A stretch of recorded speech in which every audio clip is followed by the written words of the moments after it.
Now here's something which will awaken memories for anyone of a certain age of the days of more leisurely travel on the railway lines which once crisscrossed Ireland.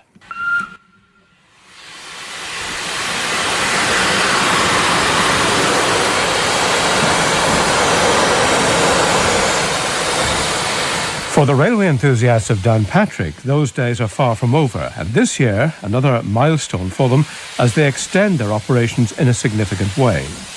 Last weekend, over the Easter break, they were back in action again, giving people of all ages the chance to sample again the excitement of travelling behind a real live steam locomotive in vintage coaches lovingly restored. I called in to see them last Monday afternoon, and my guide was one of the enthusiasts, Robert Gardner. Robert, this is a significant year for the railway here in Downpatrick for a couple of reasons. First of all, it's an anniversary, isn't it? It is. It's hard to believe, but we're actually 20 years old this August. We were established in August 1985, and it's hard to believe now, trundling along the new line to Inch Abbey, that when we started there was absolutely nothing here at all. There was actually, it was just a wasteland. The track had been lifted in 1953. All the buildings and everything had been demolished by the 70s, and really some people would have said, you know, it was absolutely crazy to try and establish a heritage railway in Northern Ireland, but I'm glad to say that we've done it, and we're celebrating 20 years young this year. And this is my first trip to Inch Abbey. The interesting point about this part of the line is that it crosses the River Coyle, isn't it? Yeah, quite a big civil engineering task for us about 6 years ago. As I said, all the infrastructure had been lifted by the 70s, and the Coyle Bridge was no exception. The bridge had been lifted for scrap, and it's a large 140 metre span. And when the railway was first established, there was absolutely no intention of crossing the Coyle because they thought it would be financially unfeasible. We've just passed the junction there, the line to the left going off to the loop platform, and that line is going to be extended too, isn't it? Hopefully. The aim is to have a full-size heritage railway between Downpatrick and the hamlet of Ballydugan and Downpatrick and Inch. So we'll actually have two prongs of railway, and it would be unique in the whole of the United Kingdom in having a triangle of track. No other heritage railway has such a thing, so there's all sorts of operational options for the future. At the minute, we don't possess the remaining 2 miles of track from the current southern boundary to Ballydugan, and we're hopeful now that Inch Abbey is complete that we'll turn our attentions back to Ballydugan and completing the line. Well, we're just passing a little glade, and we're meeting another track here. This is part of the triangle, is it? This is the old main line from Belfast to Newcastle, and if you were coming on an express train from Queen's Quay back before the line was closed in 1950, you wouldn't have actually travelled in where we've just travelled into Downpatrick. You'd have gone on there for about another couple of hundred yards, stopped at the loop platform, and gone onto a branch train that would have been coming from Downpatrick to Ardglass, or Ardglass to Downpatrick, and that would have taken you into the town that way, so that main large express trains could go onto the seaside resort of Newcastle. But this track, as you say, was lifted, so it had to be relayed when you wanted to go to Inch. Completely relayed. The whole line was completely overgrown. Trees were growing where trees thought they could grow, and we purchased track materials from Northern Ireland Railways and Irish Rail, and we developed new techniques for a small gang to relay the track, because when you're relaying a modern line, like for instance the Bleach Green to Whitehead line that's to be relayed shortly, you've got a massive track gang and you've got lots of heavy machinery to do this. We at most would have about 5 or 6 volunteers, and to be honest, they're not really getting any younger.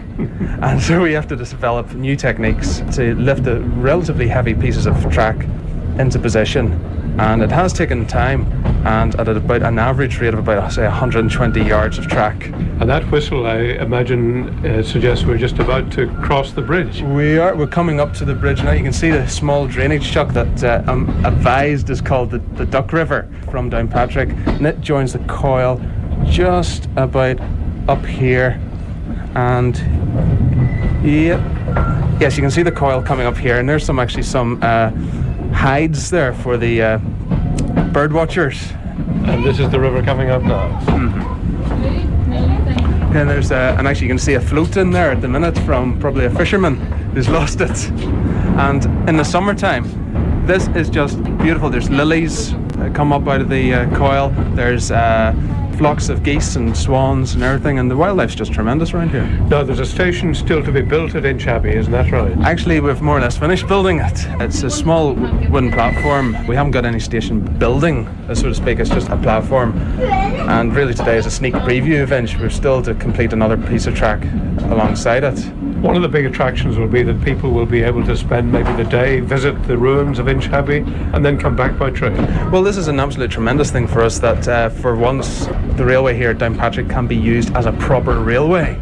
We'll actually be able to take people from A to B, and people will be able to get on at Inch, and people will be able to get on at Downpatrick and travel between both points. And actually already we have sold about 5 single tickets. People are just coming, getting off at Inch and not coming back on train, so that's an absolute first for us. And people have been telling us they've been meeting their families here for picnics. Hopefully it'll be an amazing day out for everyone.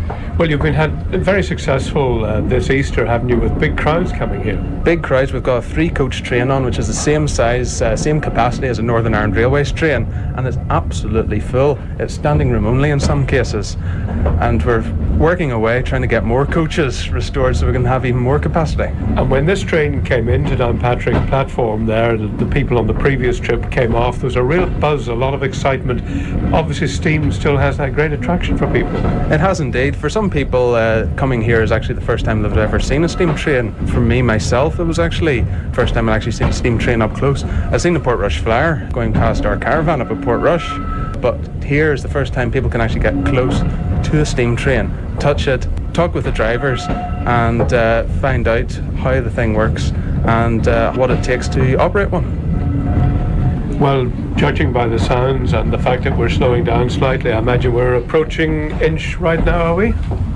Yes, we'll be coming into the station now. We're just coming around the curve off the old main line. You can just about see there the row of fencing there, and that's where the old main line to Belfast continued off. We've actually made a small branch line off the main line so that people don't have a long distance to walk to Inch Abbey. So otherwise we've been going on to Crossgar. Well, we'll continue our conversation maybe when we get back again to Downpatrick, peace and quiet, because you've got a very a marvellous buffet car which is very popular. Obviously it serves refreshments all day long, doesn't it? Absolutely. We've just finished a refit of it recently, just actually about 2 days ago. New lino, new seats, and lots of comments from the people, very complimentary. Well, there's the nostalgic sound of a steam train grinding to a halt there at the platform at Inch Abbey. That's it indeed. You're welcome to disembark. And in fact, before our return to Downpatrick, a chance to ask Robert Gardner about one of the extra attractions of the new platform at Inch. Robert, just here on the platform at Inch Abbey, some people are taking the footpath to go and visit the ancient abbey, but we're standing beside this lovely little locomotive, number 3, built in Berlin in 1935. It's 70 years old. 70 years old, and they were built originally for the Irish Sugar Company, which 3 for each of their factories at Mallow, Thurles and Carlow. And it's an interesting story about how they actually got to be preserved, because when the sugar company replaced them with diesel traction, an English enthusiast bought them with the view of shipping them across to Great Britain to sell to a heritage railway there, but no one told him one crucial fact. Different gauge? Different gauge. The track in Ireland as a whole is 5'3" as opposed to the English gauge, which is 4'8.5".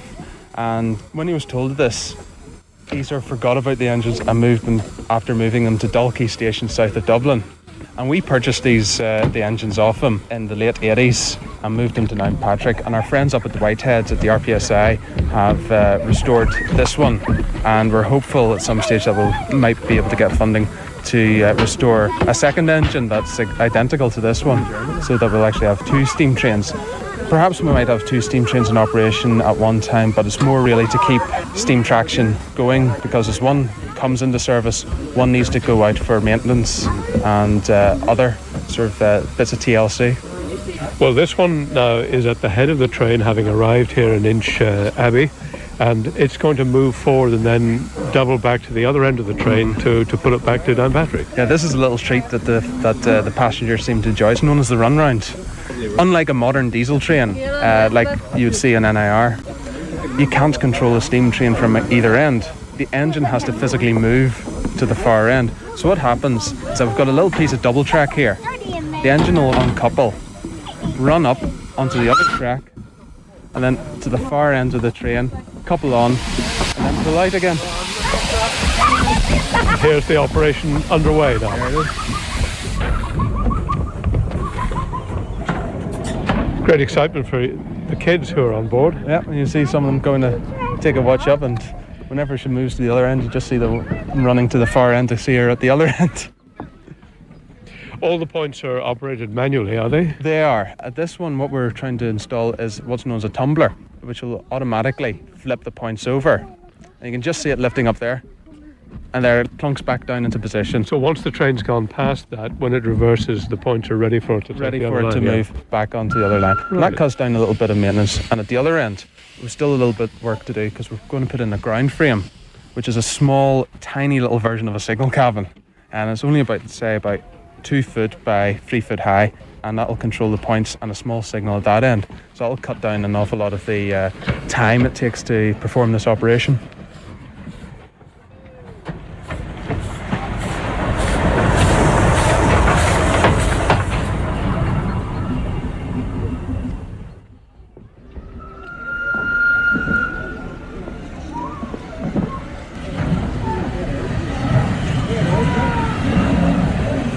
Meanwhile, back on the platform at Downpatrick, the next group of passengers are waiting patiently for their trip across the coil to Inch Abbey as the train makes its approach, gently hissing steam as it does.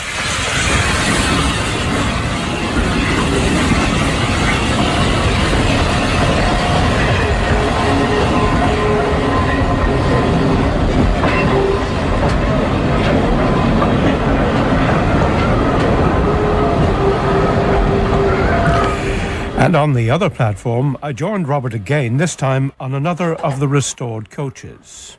Well, Robert, we're back now at Downpatrick Station. We're on the open saloon coach, which is being used for refreshments. The steam train has just left. It's gone back to Inch. And with us is Neil Hamilton. This coach, which is looking very well now, you've had to do a bit of restoration work on it, haven't you?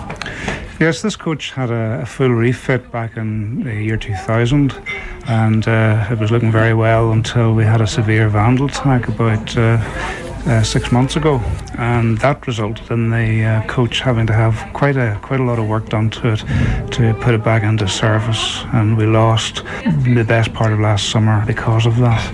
You also had a more recent attack on one of the other coaches. Again, work had to be done to restore that. Yeah, it was about 3 weeks ago that the vandals broke in and found the emergency fire axe and thought they would do a little bit of interior redecorating. And it was about 2 days before St. Patrick's Day, which is our first running day of 2005. And we had to work very, very quickly, once scenes of crime had dealt with the scene, to try to get the coach into usable condition.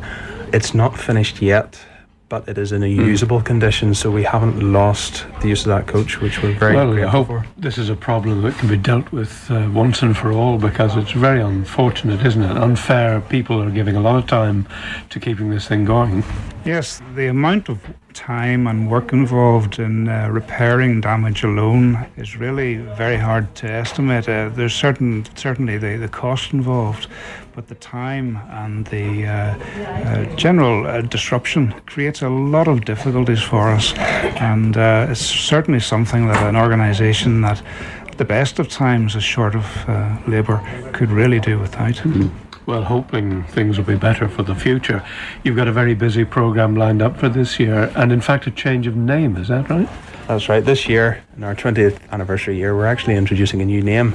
Now, people have known us as the Downpatrick Railway Museum for the best part of 10 years. And now that we're running to Inch, we thought it was a good time to try to change our image a little bit and tell the people that we're actually a running railway. If I was to say to you Downpatrick Railway Museum, you'd probably think it was a static attraction, sort of a bit like the Ulster Folk and Transport Museum at Cultraw, whereas in fact we are a running heritage railway.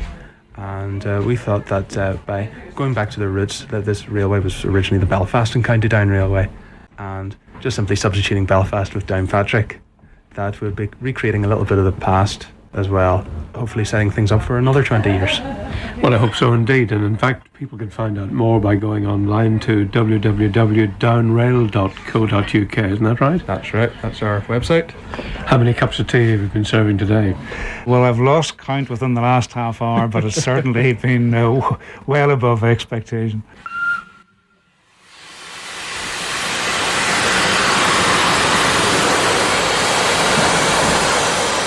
Robert Gardner and Neil Hamilton from the Downpatrick and County Down Railway. Some lovely nostalgic sounds and atmosphere.